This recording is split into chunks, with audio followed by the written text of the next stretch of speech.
Štai kokie kadrai plinta socialiniuose tinkluose. Lokys bando perlipti šviežiai pastatytą spygliuotą tvorą pasienyje. Atkakliai ropščiasi į viršų, tačiau perlipti niekaip nepavyksta.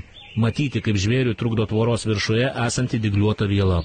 Pagal vaizdo įrašą galima spėti, kad kitoje pusėje Baltarusija. Lokiai gyvena pastarojo šalyje, taip pat Estijoje, gan dažnai sutinkami ir Latvijoje, o Lietuvoje labai retai. Meškos tik migruoja per Lietuvą, per mūsų šalį keliauja tai į šiaurę, tai atgal į Baltarusiją. Persiropšti nepavykus, meška trumpam atsitraukia ir bando veržtis kitapus dar kartą, rausiasi po tvorą. Galiausiai įtūžęs gyvūnas tvorą mėgina išversti. Žvėris smūgiuoja gan smarkiai, tačiau tvoros veikti jam nepavyksta.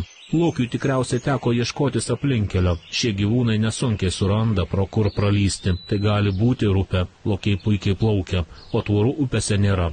Lietuvos pasieniečiai patvirtino, kad tai Lietuvoje Švenčionių rajone nufilmuoti kadrai. Per tvorą meška į Baltarusiją brautis bandė rugpjūčio 18 dieną. Veikiausiai jį rado kelią ir jau vaikšto anapus. Anot Lietuvos pasieniečių vasarą jiems buvo žinoma apie 2 meškas Lietuvoje.